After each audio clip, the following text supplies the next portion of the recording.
parents and coaches. Do you wish you had a safe social media platform for your youth athletes? Fortunately for you, there's a revolutionary new app that helps with just that. Introducing Small Player Big Play.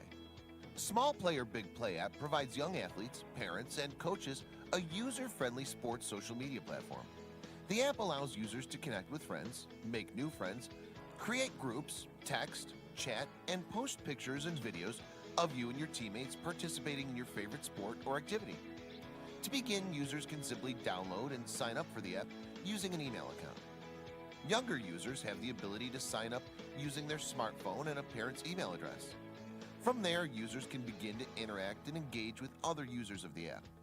Small Player Big Play app also gives users the ability to live stream full games and events. You can live stream your event so that friends, family, or anyone in the world can see you in action. Users can also share posts from the app to their other social media accounts like Facebook and Twitter. What are you waiting for? Get in the game and share your love of sports with the world. Download the Small Player Big Play app today.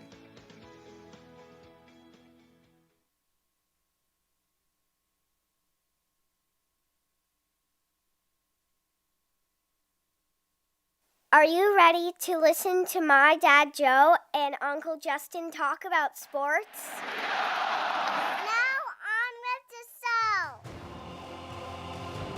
The Joe Mays and J-Raff Show is brought to you by Mays Sandwich Shop, which have been serving the greater West Lawn area delicious food for over 70 years. You are listening to the Joe Mays and J-Raff Show. Boring. A weekly podcast about sports since 2011, Don't you ever get tired of being wrong all the time? with a focus on football.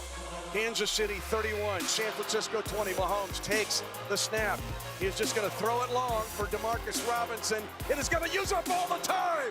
The game is over, and the Chiefs' kingdom has firmly planted its flag on top of football's highest summit. The Kansas City Chiefs are champions of Super Bowl 54. Now, here are your hosts, Joe Mays and Justin Raffoff.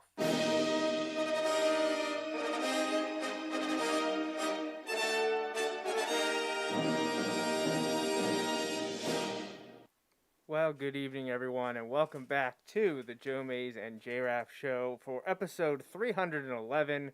I'm one of your hosts, Joe Mays, and yes, with me this evening, for the first time in nearly 4 months, is my co-host, Justin Raffoff. Yeah, it's kind of crazy. I was just trying to think of the last time that it was 4 months time span that I hadn't been at your house. And it's probably been a decade or so, because even a couple falls ago, when we, had some water issues, each of us had some water issues. Yeah, it still wasn't 4 months. At our home. There were other times, like when we would meet to go to games and things like that, where I had been here. That obviously was not the case the last 4 months. So, yeah, it's good to be back. Absolutely, and I'm glad to have you here. And obviously, we took the necessary precautions. Yep. Justin and I are the minimum 6 feet apart, as you can see if you're watching live here. And we're also both wearing face masks, as everyone should be doing when out in public or around people that aren't part of their family. And we were both wearing, you can see mine better than Justin's, but you can see the Wilson Bulldogs face mask that I've been selling. Actually, they sold out really quickly the first time that I made them available, and a new set is coming hopefully by the end of this week. Really comfortable. And they're very soft. They have the nose guard, the adjustable nose guard. They don't hurt my ears, so it's been a win-win. Doing great with the sales of the face masks. And if you're interested in getting any, we will have the Red Wilson Bulldogs in adult and child sizes once again at Mays Sandwich Shop, obviously one of our sponsors. Hopefully by Friday, no later than a week from tomorrow. So in the next 7 to 10 days, they should be available once again. So we want to stop and thank not just Mays Sandwich Shop for sponsoring the show, but also our friends at Small Player Big Play, the app for high school athletic streaming, or youth athletic streaming, I should say. And for a while, we thought it was going to be a quite the popular app as fall sports approached, and well, things are getting a little dicey out there around the nation once again, and we're kind of left pondering what's going to happen with youth sports as we approach August and things really start to ramp up. Rumors are that there could be an announcement from the PIAA this Wednesday about the status of fall sports, but as of now, we are proceeding as though everything will be normal. And for high school football, that means August 10th start date for official PIAA practices, and that's the heat acclimatization period. Just recently, in the last 3 weeks, high schools around the state of Pennsylvania were allowed to start doing their voluntary summer activities. That's not just football related. That's all fall sports. Really, any high school sport, doesn't even have to be a fall sport, can have these voluntary activities as long as their school adopted a health and safety program. Wilson's went into effect on July 1st, and I know many of those teams have been taking advantage and getting together and practicing. So we'll see how long that lasts, and if we have a fall sports season here in Pennsylvania. Yeah, we're hoping for the best. And it makes me think that having the ability to use apps or resources like Small Player Big Play could be really helpful for people who aren't able to or / allowed to go maybe see an event live. That's something that hopefully lots of people will be taking advantage of. Also meaning hopefully we are able to get those seasons underway. Yes, for sure. So Small Player Big Play, check them out again. Apple or Google app stores. It's a free app to download, free app to sign up. Look us up on there. Yeah, the only time you have to pay for anything is when it comes to streaming. If you want to stream any of the live events, if you want to watch live events, and they have multiple different tiers that you can purchase. And honestly, if you're into high school or youth athletics, and someone's going to be streaming the game and all the games you're doing, especially if a school adopts it and kind of uses it for everything, it's a bargain. Like if you're very much interested in knowing what's going on, or you have kids or family members, friends on the team, it's going to be a great resource. So definitely check that out. And like Justin said, both Justin and I are on there. We got profiles. Hit us up on there, and we'll see if it's able to be put to good use in the coming months. So tonight we're talking about our 2020 NFL preview. We're going to the AFC North, which is, now we're in our bread and butter, Justin. Now we're at the point where people that watch the show are very interested in the next 3 episodes. Starting here with the AFC North, followed next week by the NFC East. That's a huge one. And then we'll finalize. The best one. We'll finalize and do our playoff stuff 2 weeks from now on July 26th or so with a look at the AFC East and the Super Bowl. Because as far as we can tell, the NFL is happening one way or the other. There may be no real preseason or preseason games. I'm okay with that, There may be actually. no fans in the stands, but the NFL is playing. I'm okay with that too. Like whatever they need to do to make it happen, I say that. I mean, obviously, like moving in the right direction, not ignore it and just play anyway. I mean, like do what they need to do. They need to get it done, and like you said, give us football. Well, that's happening one way or the other. We're going to see the NFL play. Is it end up being an abbreviated schedule? Who knows? But NFL is playing. That's a problem for future NFL. Right, that's like, not our issue now. We're concerned about high school and definitely concerned about college, but the NFL is playing. So AFC North, we got Steelers, Ravens, Browns, and Bengals. The Ravens were the big story in 2019. Breakthrough season that I'm not sure too many people saw coming, with Lamar Jackson playing at a MVP caliber level. And able to follow up the second half of the 2018 season, which everybody kind of wrote off as, including me a little bit, like, it's a good thing, but people are going to adjust and they won't be able to continue it. Right. And I think those concerns are not completely unfounded right now. Yeah. When you look at the body of work. Now, he definitely put some doubt into the thinking. Let's see how teams react this year, and even that's maybe not fair since obviously there's been no offseason. Like, literally, there hasn't been practices. Right. And is this going to be a huge burden on teams with new coaches or new players, especially new quarterbacks? Time will tell, but the Ravens don't have to worry about that. They went 14-2 last year, which was the best they've ever done. winning the AFC North. But we don't ever start with number 1, which I would think the Ravens would be in contention for. We always start at the bottom. So it'll be very interesting to see where we go with that. And now it's been a few weeks, and I don't remember who do we start with in the AFC at the bottom? Is that me? I think so. I think We'll do that. I think NFC I had you go first. So AFC That makes sense. I was going to actually use that same reasoning. It's just saying so that when we do the NFC East, I will go first then. So yeah, exactly. That works. I think that's what we do. What makes the most sense. That means I'm up first on the clock here for the AFC North, talking about the the last place team, and what I think is going to happen this year. Obviously, we have the team here that was the worst team in the NFL last year, in the Cincinnati Bengals. Do I think they're the worst team in the NFL this year? No, I don't think they're going to be the worst team in the I would NFL agree. I think year. they... What were they, 1-15 last year? I think so. So, obviously bad. But I don't think that they're going to challenge for a playoff spot. No. I don't think they're a 1, 2, or even 3-win team. So, obviously, right there, you're probably at least quadrupling your amount of wins. So you probably have them more likely to draft in that 7 to 12 range than that 1 to 6 range. So I'm actually gonna have them in last. I think the other teams Fair. in the division are better than them.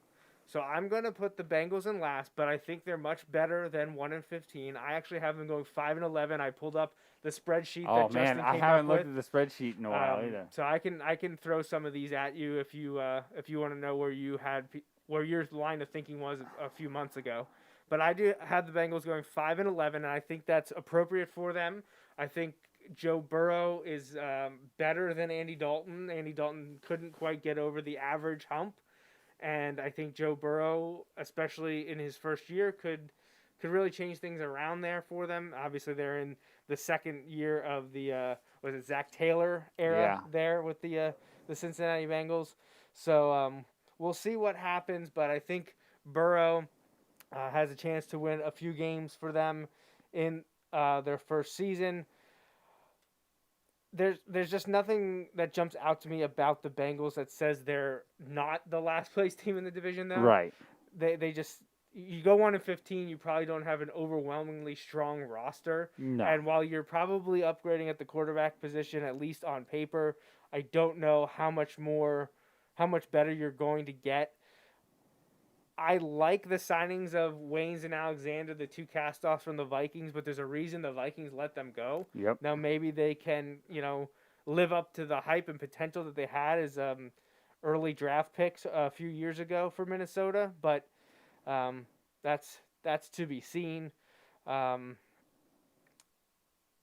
It's also tough for the Bengals because they have to play the Ravens twice and the Steelers twice. So I think the Steelers are a team that's looking to rebound after an up and down season last year. But even with a mishmash at quarterback last year, the Steelers were still competitive and pushing for the playoffs. And heck, if it would have been 2020 where 7 teams make the playoffs, the Steelers would have been in the playoffs. And that's without Big Ben for 99.8% of the season. Yeah. So having to play the Ravens and Steelers twice, and I don't think the Browns are terrible. I don't think they're amazing. But still, I think they're better than the Bengals. So the Bengals are playing 3 teams that are better than them. It's going to be tough sailing. But I do not think they're the worst team in the league. I'm not even sure they pick in the top 5 next year. I think it could be close. But like you said, you were thinking 7-10 to 12 based on what I was talking. I probably would sit in the 6 to 10 area is where I'm thinking. Again, Bengals 5-11 to me in 2020. But I think Joe Burrow shows that he was worth the investment of the number 1 pick. Yeah, and I'm actually gonna agree. I'm gonna go with the Bengals as that last place team. Like you said, I feel like there's just a lot that they need to kind of fix. Like you said, when you're the worst team in the NFL, there are a lot of holes to fill, and a lot of positions you need to upgrade. It's not all like scheme and things like that. I think Joe Burrow was a good pick for them. I mean, I think. Being that Ohio kid, I think it's the guy they had to take, and especially if they felt like he was the man. And I mean, he showed at LSU he certainly has the ability. It is that short time frame which we talked about a lot in when we were talking about things going into the draft and things like that. But at the same time, I don't know what to make of that. We will see. However, I don't have that as much of a flag because it wasn't like he transferred down to a division or down into a group of 5. Like he went to another power school and did it. It's not the same. And this isn't. I'm not trying to throw shade here, but I guess I am. Like, it's not like Joe Flacco when he couldn't get it at Pitt and went to Delaware and then lit it up and had a great career at Delaware. Like, and Delaware's a good FCS like school for football. Like, that's not a knock on them. It's just, but it's not the same as doing it in at the time the Big East or the ACC. Right. So, I think they're going to be headed in the right direction. I'm going to put them at 4 wins. I want to go higher, but I think this is a scenario where not having the offseason is going to really kind of hinder them. I think they're going to look really bad to start the season, and I think they're going to look like they're starting to put it together in the second half of the season.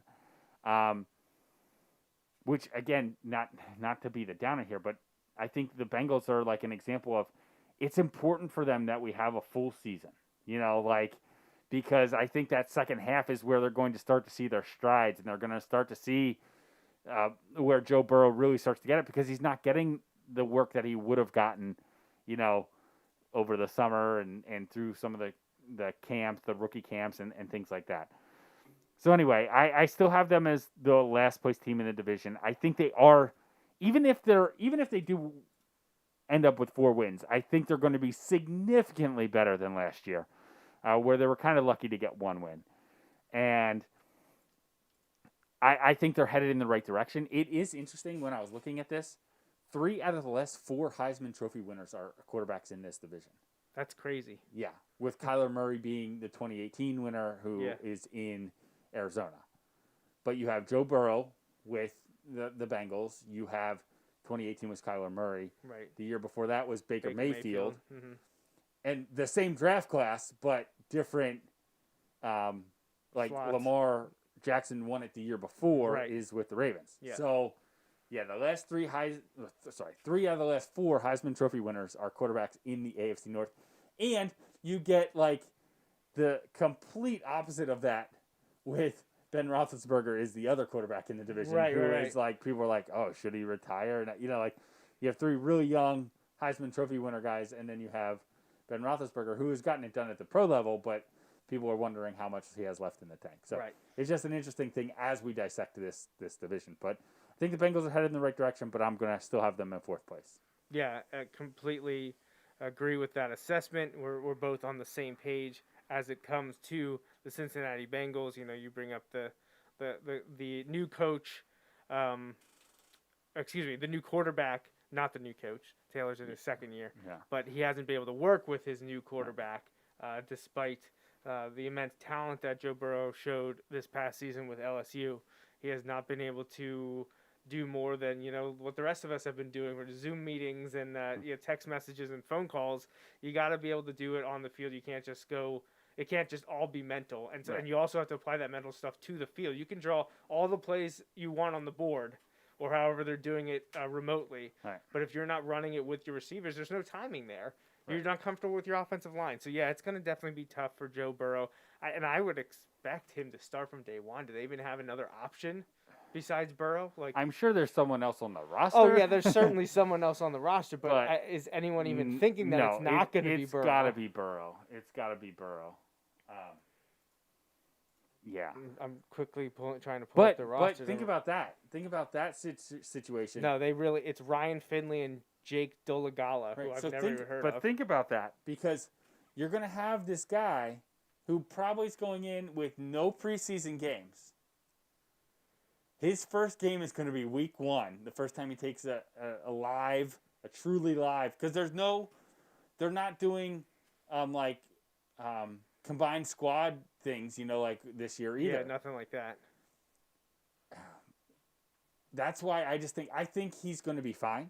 I just think it's going to take some time, and I don't think you're going to necessarily see that in September.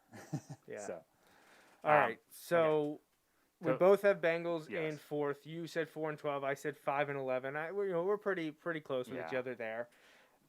3rd place though, Justin. You're gonna go up here first with 3rd place. Who's Okay. your 3rd place team in the AFC North in 2020? So I'm really struggling with one team in this division. It's not the team I'm going to put at 3rd place, though. In 3rd place, I'm going to go with the Browns. Okay. I was gonna say I know the team you're struggling with, and then I was like, well, maybe it is the Browns he's struggling with. But So the Browns are a team I'm struggling with. There's certainly talent there. I'm not sold on Baker Mayfield one way or the other. I am not sure he's got it, but I am certainly not sure he doesn't. Does that make sense? Like I Right, don't. no. I need more information yet. I have a feeling he's going to figure it out and be a solid quarterback. I don't know that we're talking like top 5 or necessarily even top 10 in the league, but I think he's going to be. Well, I guess, man, once you get to 10, you're starting to look at like what are we doing here? But I could see him in that top half. They've got weapons, like I said. I'm intrigued as to what they'll be able to do. I think if things aren't going well there, it's going to start to go south, and you're going to start to hear murmurs of, do we need to reset again, which is probably, honestly, the exact opposite thing that they need to do. Like, I think they really need to give Mayfield and the staff time to work it out, whether or not I agree that the staff is the best for the job or not. You know what I mean? Like, well, I'm gonna let you finish because Okay. So I'll be talking about the Browns shortly. So I am going to put the Browns at, you know what, I'll put them at 7 wins, borderline 500 team, but I don't think that's good enough for them. This team is meant to be pushing double digits, you know, like 10 wins. I know there are lots of questions about Lamar Jackson. I know there's lots of questions about Ben Roethlisberger.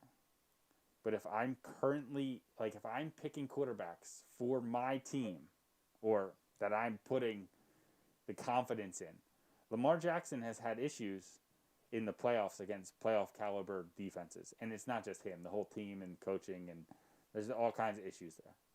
Tennessee was also a machine and was up big on Kansas City, and then Patrick Mahomes did his thing. So like,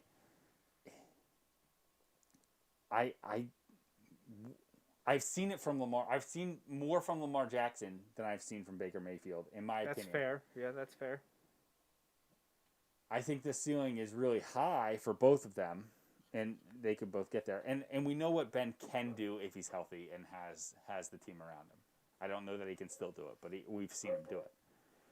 So I'm still at that spot where I think of those 3, I'm putting Baker Mayfield as the 3rd quarterback, and I think they are the 3rd of those teams. Not solely for that reason, but I think they're okay. I think they're solid.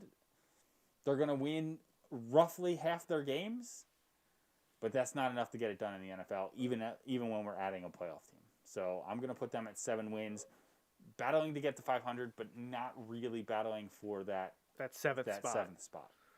I'm right there with you. I have the Browns in 3rd. I have them 6-10, which is identical record to last year.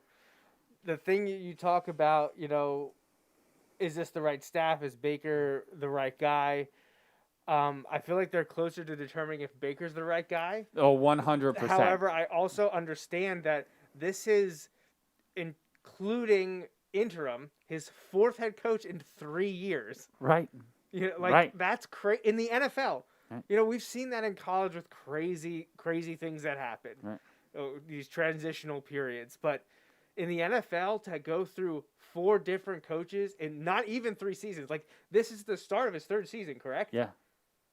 This is his 4th head coach. Right. Now I know the first year was an interim thing. Right. I get that, but Freddie Kitchens last year in year 2. Now they're on Kevin Stefanski here in year 3 of the Baker era. Right.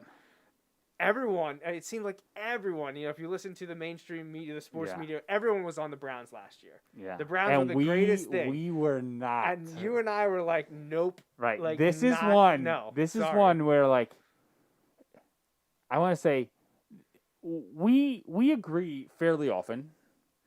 We're usually on the same. I'm not sure wavelengths. there has been something that was so counter what everyone was saying that we were more on the opposite of that Yeah. and correct. Right, yeah. In recent history Throw of the that show. caveat in there, too. In terms of, like, things that we were fully and, like, not kind of like, I'm hesitating. No, we were full on, nope, this is not going to work, in agreement, and we were right against what everyone was saying. We nailed it with the Browns last year. Absolutely. Not yeah, to we toot did our it. own horn, but toot toot. Right, exactly. But yeah,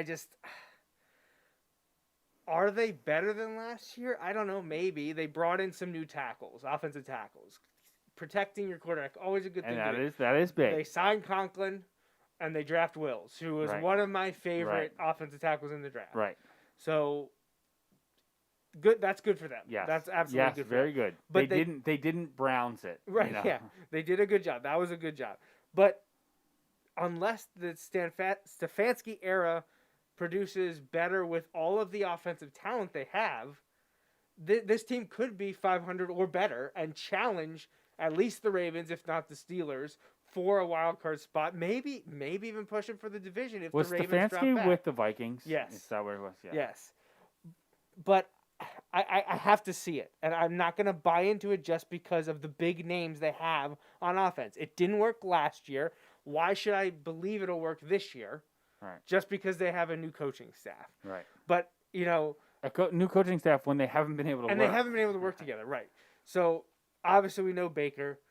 They've got Chubb and Hunt in the backfield. They've got Beckham, Landry out wide. They may be the most talented team in the division. They signed Austin Hooper. Yeah. And they have Njoku, but he wants to be traded, Right. which, okay, there's another Browns being the Browns there. And we talked about their offensive line upgrades at both tackle spots, Conklin and Wills. So they have the potential there. Myles Garrett there's some interesting aspects to his game, both on and off the field, but he's a supreme talent when he's not throwing his helmet at people. He is literally going to do whatever it takes to get to the quarterback. To get to the quarterback and to win. But I don't know that they have enough defensively. I do like the second-round pick of Grant Delpit after getting Wills in the first round. Delpit, the safety from LSU, was a great value pick in the second round. He, at one time, was thought of as maybe a potential top 10 pick. Right. Didn't work out that way his senior season. Of course, he won a national championship, so he may not care. Right. But I like that pick. He was one of those guys where, like, I feel like they were talking about how much like of a leader he was on that defense, and you're like, man, those are guys you love to have. Oh yeah, absolutely. But if the offense comes together, they're not a 6-win team. No, they're a 9-10 win team, maybe more. They have the talent to win the division. It's getting them to gel and getting the offense on paper set. How many teams have we? Well, not many, but we were like this with the Patriots. We were like this with the Packers for a while. I'll believe it when I see it that someone knocks them off. Right. I'm kind of that way with the Browns in the opposite direction. Like, you know what? I'll believe it when I see it that they're not gonna Browns this up and exactly and just finish third in the division. No, actually, the most Browns thing would be to be in fourth, and the Bengals with less talent beat them out. Like, that would be the most Browns thing. Yeah, it absolutely would. Absolutely. So, I guess I'll go here with my number 2. And obviously, we're both down to Steelers-Ravens, so it'll be interesting to see where we both go with that. I'll be honest and upfront right away. I have these teams tied. Okay. I have them based on the game-by-game thing that we did, that you created. I have them both going 10-6, which is a comfortable 4-game lead over the Browns, who I had at 6-10. So I have them both neck and neck fighting with each other. That's a significant step back for the Ravens. They went 14-2 last year. It's a step up for the Steelers, who I believe went 8-8 last year. I know they were trending towards the playoffs. Yes, they were 8-8 last year. They were trending towards the playoffs and just fell off at the end. But when you're playing with guys who entered the season as third and fourth options at quarterback, So for them to go 8-8 was kind the of fact remarkable. that Mike Tomlin got that team to 8-8, arguably his best coaching job. Right. Like arguably his best coaching, and he won a Super Bowl, and Right. this was He's arguably been his coach best. of the year. Is arguably his best coaching job. Now you got Big Ben coming back. Is he fully healthy? Is he ready? Is he going to have the chemistry Ben with the guys? Roethlisberger at 70% is 40% better than anyone else they lined up back there last year. Oh so my gosh, yeah. So yes, they played a quarterback called Duck. So I have them both going 10-6. In second place, based on tiebreaker, I'm going to go with the Steelers. I really want to have the Steelers win that division, but I feel like I shouldn't just let my distaste for the Ravens get in the way of reality, because I'm much more comfortable in saying if I had to pick between the two, the safer bet is to say Baltimore wins the division. I'm going to go that direction. I don't necessarily like it because I feel like we need more turnover in our playoff teams, and we're not quite getting it. But nothing on paper tells me that the Ravens aren't a playoff team, especially when you're adding a playoff team. Right. So I'm going to have the Steelers here in second in the AFC North 2020. I have them going 10-6, which is a 2-game jump. I think last year we could have easily seen them get to that if Big Ben was healthy and under center. If James Conner was healthy and on the field at all times. But, yeah, Mike Tomlin has been phenomenal out there. I can't imagine why anyone in the Steelers organization or Steelers fans would want to see him go. I know when coaches are there for a while, sometimes they wear out their welcome, even if they are winning, kind of like Andy Reid in Philadelphia. It just wasn't working. Both the organization and coach split, and it worked out in their favor. Both of them ended up winning where it mattered most. Tomlin already has a Super Bowl. He's gotten them to another. He has the team always ready to win, it seems. And I just think that there's potential for the Steelers to make some noise this year. Are they a favorite in the AFC? I don't know if I can go that far, but I think they can make the AFC North competitive. I think they can push the Ravens. I think they win 10 games this season. And, we'll see what happens. They've got an interesting quarterback room right now with five guys there. Roethlisberger, obviously, number one, but is it Mason? Is it Devlin? They brought in Paxton Lynch and J.T. Barrett. So 5 unique individuals there fighting for reps in Pittsburgh. But if Roethlisberger is, even 80% of what he was before the season last year, he's still a better option than any of the other 4 guys. They've had success with James Conner. Trey Edmonds and Jalen Samuels both had, their spots in their time in the spotlight. Benny Snell is there. They drafted Anthony McFarland. They've got plenty of backs. Wide receivers, they drafted Chase Claypool, was their first pick. I like him opposite Juju Smith-Schuster, as well as having Ryan Switzer and one of last year's picks, James Washington, there. Is it the best wide receiver crew in the division? No, but I think it's serviceable. And if Claypool hits or Washington takes a step up, takes some of the pressure off of Juju, that's a win for sure. Now, they brought in Eric Ebron at tight end, which is, I think, absolutely phenomenal for a Ben Roethlisberger-led offense. And I think their offensive line is good enough. They were strong last year. They brought in Stefan Wisniewski, who wins Super Bowls kind of wherever he goes. Yeah. So maybe that's a good sign for them. I don't know, but they've got the horses, and I think they'll use them. And defensively, I still think they have issues in the secondary, but we've been saying that about the Steelers for 15 years now. Ever since Troy Polamalu's height, once he dropped off, Right, I think once he lost that half step, that was the beginning of the end. we were never big fans of Ike Taylor, so I think they have some issues there, but I think they've finally found some quality guys at linebacker once again, especially TJ Watt has really looked good in his limited amount of time in the NFL. But I think the Steelers are right there with the Ravens, and I have Pittsburgh 10-6, losing the tiebreaker and finishing second in the AFC North this year. All right, I'm going to put them at 10-6 as well, and in second place. So not only are we not going with turnover here, we're also like going exactly the same. same. This is the team I struggled with. Because if they have another season where Ben doesn't get it done, I think it's worse than last year. I don't think you go 2 years without him, and unless one of the other guys, meaning Paxton Lynch, and that wouldn't that be an indictment of like the system that had been in Denver, to give up on him. But Yeah. like I said before, I think Denver is in the right spot with Drew Lock. But anyway, or JT Barrett. Like JT Barrett's one of those guys that like I don't want to like him because he played at Ohio State, but like he never did anything at Ohio State but win. Like he's really good, and like I just think he would be an interesting thing to kind of see here. His accuracy passing wasn't always the greatest, and that kind of gets exposed in the NFL a lot. So, but again, if Ben is healthy, relatively healthy, now that's not to say he's going to be injured and he's going to let you know he's injured. Like that's his style. But I think he could get it done, and I still think he can play at a high enough level for them to be a contender. I think they're going to be a playoff team if he's healthy. And I guess by saying 10-6, I'm saying I'm going to guess he is healthy. But at the same time, I think, like, if I have to go by team, I think the Ravens have a better top-to-bottom team. I think, and that's why I have them winning out there.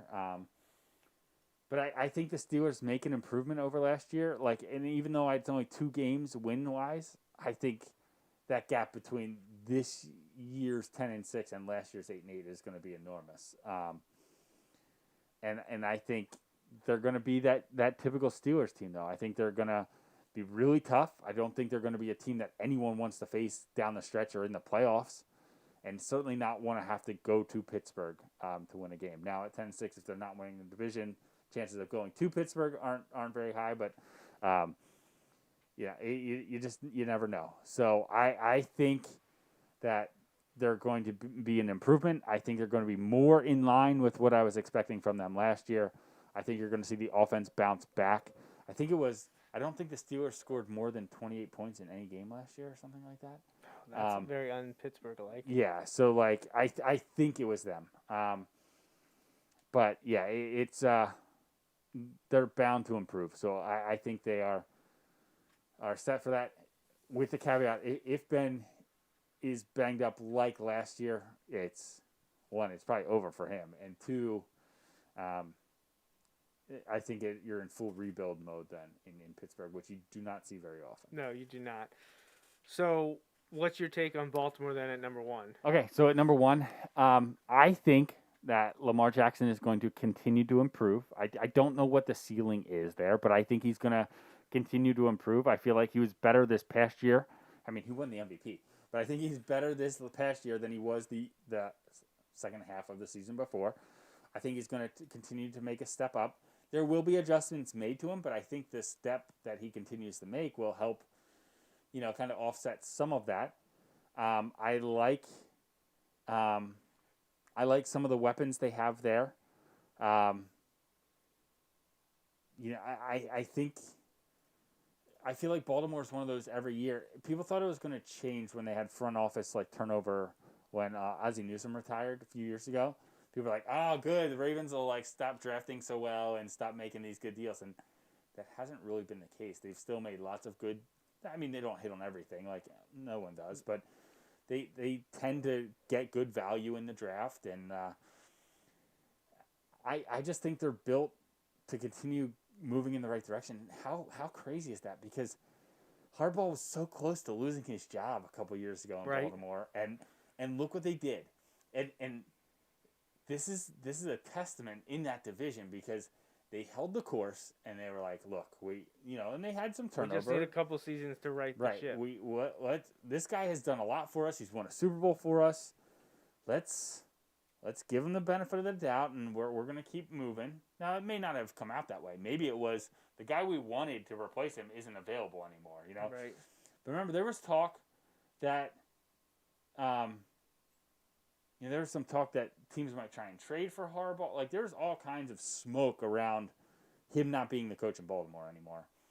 And they weathered the storm, and now, man, they're back into it. I know there's some issues because they've lost, first round of playoffs the last 2 years.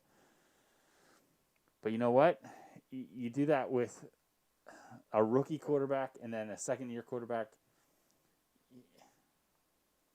You need to see them. You need to see some growth there, but you also forget that Titans team, man. They were steamrolling everyone. Yeah, they steamrolled their way into the playoffs. They steamrolled them there. Like, let's talk. Derrick Henry ran all over them. Like, yeah, you can say Lamar Jackson didn't have a great game, but like, yeah, that was Derrick Henry. He just ran all over them. I mean, they were doing the same thing to the Chiefs until the Chiefs woke up, and right? Then they shut Derrick Henry down, right. and the team was like, different. Right. It's not. It wasn't like, oh, he choked in the biggest time. Like, they didn't get it done, but I wouldn't call it choking. It's not like he missed a single play or did like they just got beat by a better team at the time, in my opinion. I know that's hard to say because they were 14-2 in the one season. Right, they were at home. yeah. They should have been the better team, but they were not that night. And watching that game, you could see it though. You could see that they weren't the better team. So that I think they continue to get better. I'm gonna put them at 11 wins because 14-2. I just don't see that as. I don't think they can replicate that.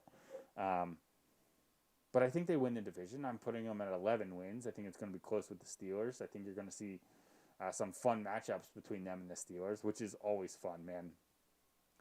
I remember going to school in Pittsburgh, and those Pittsburgh Baltimore games really grew on me, man, because they would just that was some rough and tough football. Right. And I still had a rooting interest because I couldn't stand the Steelers. So, and it wasn't really because I liked the Ravens. I mean, I kind of did, just some family stuff there, but really more indifferent to the Ravens. But I really did not like the Steelers. So, yeah, I just think the Ravens, top to bottom, are still the best team in the division. And I think they're going to continue to improve. Even though the win total goes down, I think maybe they're more geared for success in the postseason this year. We'll see about that, but yeah. So I have them in first two at 10-6, winning the tiebreaker with the Steelers, also at 10-6. I still think they're the best team on paper. I think they take maybe a few steps back just because I think the division will be tougher this year with the return of Big Ben and Burrow being in Cleveland, or excuse me, in Cincinnati, and then maybe the new regime in Cleveland gets them on track. I know I had Cleveland going the same as last year, but maybe one of those or two of those teams steals a game from Baltimore. I believe it was Cleveland that beat them at the beginning of the year, right? Yeah. One of the Ravens' only 2 losses. So I honestly, I think going into Thanksgiving, after Thanksgiving, I wouldn't be surprised if the Steelers are on top of that division, having just beat the Ravens at home on Thanksgiving night. Oh man, that's a great Thanksgiving night game. Yeah, November 26th, 8:20, at Heinz Field, NBC, Steelers Ravens. The thought of all-day football on Thanksgiving right now is just, it's kind of like sensory overload for me. Soothing. I don't know that I could, it kind of makes me want to cry. But so I could see Pittsburgh leaving that game, at something like 7-4 or whatever it would be, and dropping Baltimore maybe to identical records or something like that, or maybe even what if all of a sudden Baltimore's 6-5 or something. Yeah. But the reason I favor Baltimore is I think on paper they're probably the better team, but they have an easier schedule to end the season, which could be huge. The last 5 weeks for Pittsburgh, after that game against the Ravens on Thanksgiving night, Pittsburgh hosts Washington, insert team name here, at Heinz Field. Then they finish with 3 of the last 4 on the road, at Buffalo, tough, at Cincinnati, tough, host the Colts, and then go to Cleveland. So, I mean, even if you say the Cincinnati-Cleveland games are wins, Maybe even Washington. Bills and Colts, I think, could be toss-ups. Yeah. I think could be. And not necessarily you look are. at it, man, all but that Colts game could be miserable weather. Right, exactly. But then you look at Baltimore, and after what I'm calling a loss to Pittsburgh on Thanksgiving night, they host Dallas. Win. They go they go to Cleveland. Okay. They host Jacksonville. They host the Giants. They go to Cincinnati. Oh, man. Yeah. So, like, in terms of the last 5 games, Pittsburgh could possibly go maybe 3-2. Now, who knows? Maybe they beat the Colts and Bills and they go 5-0. Right. But obviously, I would much rather have the Ravens schedule. The Dallas game probably should be hard, but it is at home for Baltimore. But then you got Cleveland, Jacksonville, the Giants, and the Bengals. Like, that's, at least at this point in time, those 4 games don't look that difficult for a team as strong as the Ravens have been. So I think both teams are good. Both teams are playoff teams. I have them both at 10-6 with the Ravens squeaking ahead. I think the Ravens could use a receiver to step up because Marquise Brown, Hollywood, is great, has incredible connection with Lamar Jackson, but he's a home run threat and also injury prone. They could use a little bit more consistency there, but you know, they already had Mark Ingram and they draft J.K. Dobbins, who's an absolute steal. Yeah. Absolute steal. And they added 2 great defensive linemen to an already studly defense with Calais Campbell and Derek Wolfe from the Broncos. Oh, and then they just get a steal in the draft when Patrick Queen from LSU drops to them, and they just pluck him and, you know, going to charge him, place him right there at linebacker on their defense. So, you know, it's kind of like the rich getting richer. So I think it's probably going to be the Ravens at 10-6, winning that division, and a strong contender in the AFC. Pittsburgh's right there. Could see, you know, if Cleveland clicks like we mentioned, could be interesting. I don't think Cincinnati's quite on that level, but I also don't think they're terrible. The 2 wild cards, in my opinion, are Big Ben's health and do things click in Cleveland. Because if things click in Cleveland, they could show that they have the most talented team and really turn things upside down in the division. And as much as I'd like to rag on Cleveland, man, wouldn't it be fun? Wouldn't it be fun if the AFC North was a 3-way race? Oh, man, that would be super going fun. into December. Super fun. Oh, my gosh. Good stuff. Can you imagine if, like, that Thanksgiving night game was, like, to knock one of the teams down into 3rd, you know, because the Browns are right there they're with both them? 8-2. Right. And, like, the Browns are sitting there at 7-3 or 8-3 or whatever. Yeah, like, how awesome would that be? Yeah. It would be really cool. A strong AFC North would be a lot of fun. It's a lot of fun. So. Yeah, All right, before we wrap up here, we're going to take a brief pause for an ad from one of our sponsors, Small Player, Big Play. So please listen to this advertisement about the youth sports app.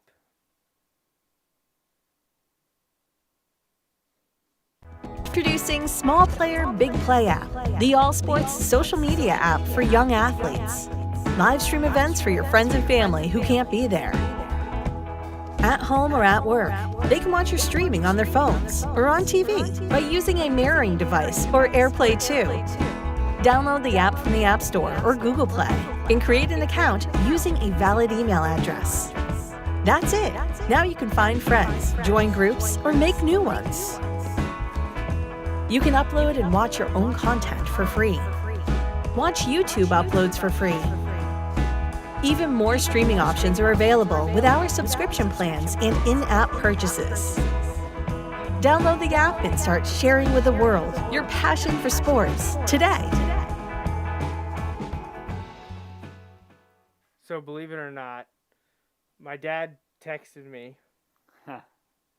He has the AFC North finishing identical to the way we have it. All right, we need to throw things out and revisit this next week then. Which is not the first time I think that happened. I think when we did the NFC North, weren't we pretty similar with him? I think he was similar to you. He was I think similar he might to have been me. identical to you, yeah. Okay, so Well, we're on the same wavelength. We're going to have to check with show Rich. Recorder Rich. Yeah, Rich should have his, my dad's, mine, and yours. Right.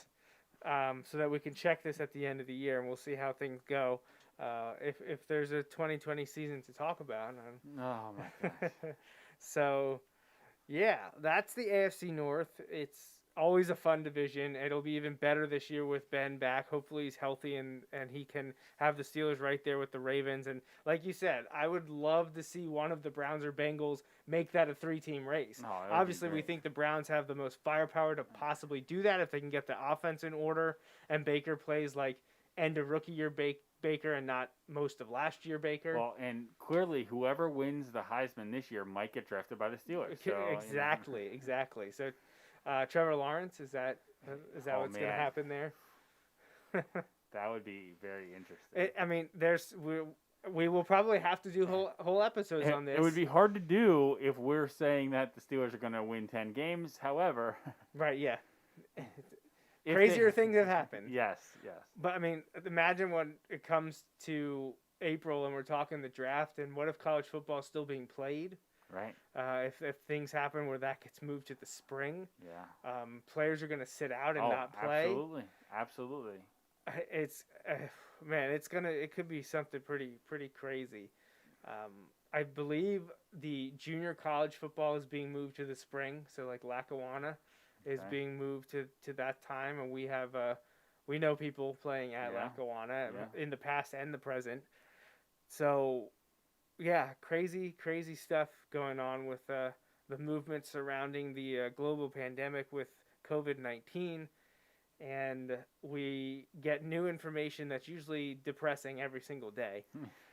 We probably should mention, though, that 3 professional sports are getting ready to begin all at the same time, about a month later than we had expected. I am not at all convinced that baseball is going to get to finish their season, just based on what people say. Like, people don't expect it to happen.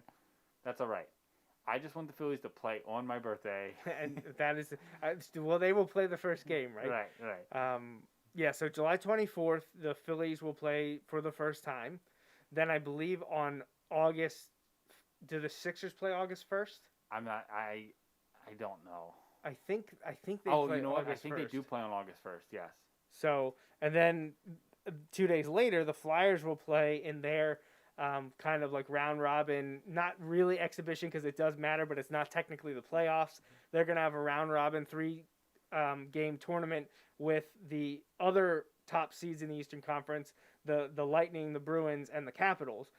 And as I talked to Greg today, talked to him about the restart of the hockey season, the Flyers are quite possibly in the best position you could possibly want them to be in, because they would have been the 4 seed if this, no matter how this playoff started, they were going to be the 4 seed. Right. But they're getting the opportunity to move to the 1, 2, or 3 just by winning 2 or 3 games here when it restarts. And if they can bump up, obviously they're going to be playing a lesser team down at the bottom, because the NHL is going to reseed their tournaments. It's not going to be a straight bracket style like March Madness. It's going to be the way professional sports work, where the better team always plays the, quote, worst team that's left in the playoffs. So Flyers are really playing with house money here. But the only scenario that I think could be possibly worth is one of their rivals that is in the play-in round, winning and going far, like conference finals, Stanley Cup, but then also getting the number 1 pick, because that's on the table with the way the NHL draft went. Any of those teams playing in the play-in round, so the seeds 5 through 12 in the West and East, could make the Stanley Cup, win the Stanley Cup, and quite possibly have the number 1 pick in the draft. Flyers are not in that group of teams that can do that. They're in one of the 8 that is unable to win that number 1 pick. But really, the Flyers, they win 2 games, they're moving up from the 4 seed. Yeah. If they go 2-1, they are probably the 1 or the 2, depending on how things play out. Yeah. So the Flyers are in prime position. They're going to be healthy. I know most teams are saying they're going to be healthy too.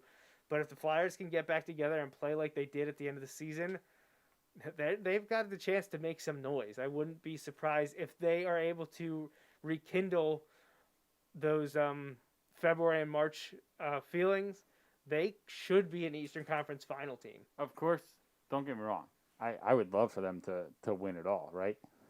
But of course they'd win when we can't go to a parade, right? Like that.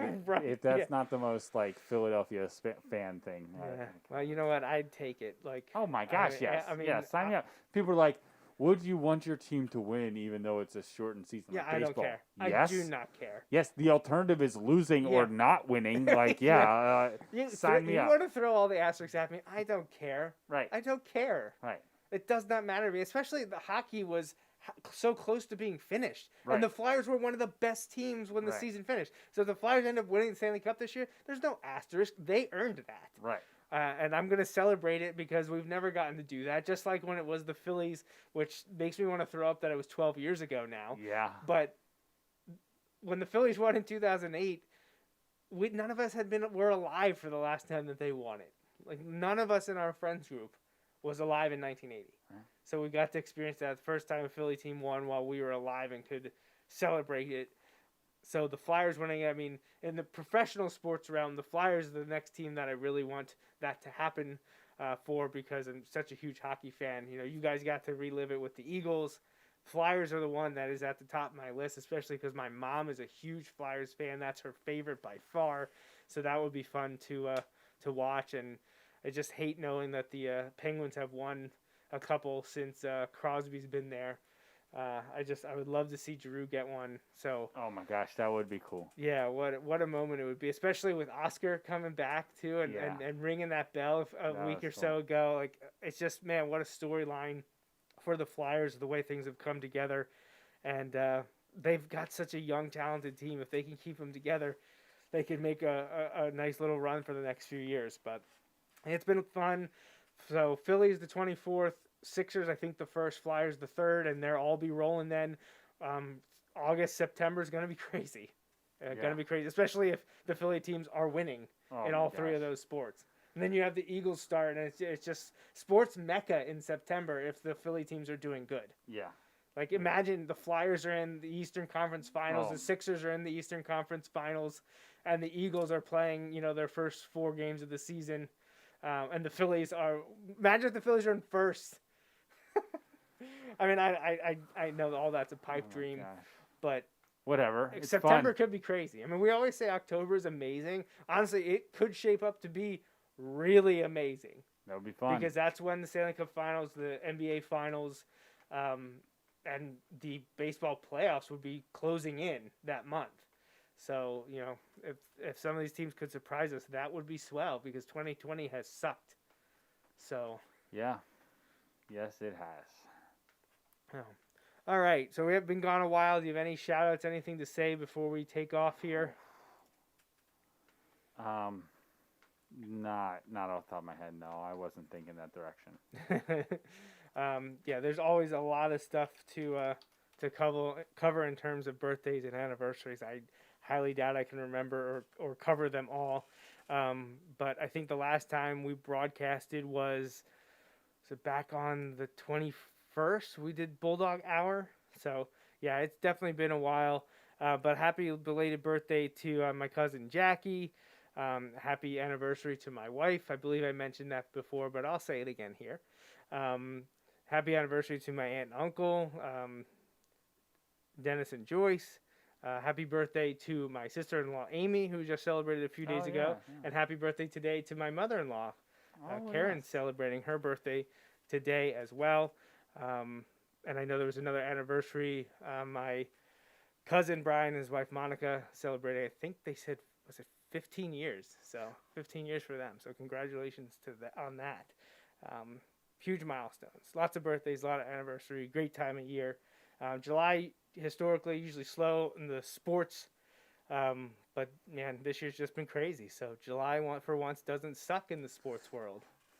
And the Phillies starting on Justin's birthday. I said, what kind of strings did he have to pull to get that to happen? I don't know. Just pull off a global So we'll be back next Sunday, July 19th, to look at the NFC East in 2020. And by then, I'm sure the sports world have been turned upside down at least one more time. Yeah.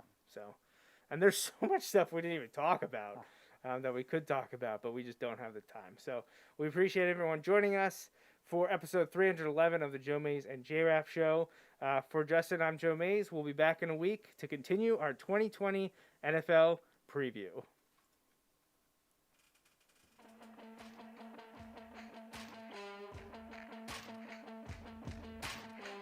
That's a wrap on this episode of the Joe Mays and J-Raff Show, brought to you by Mays Sandwich Shop.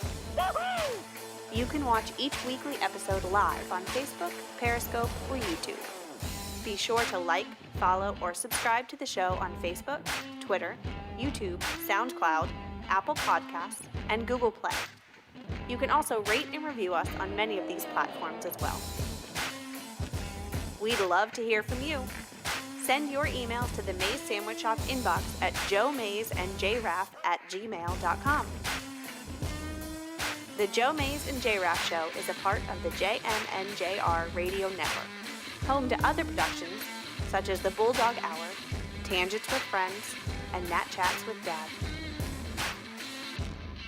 Until next time.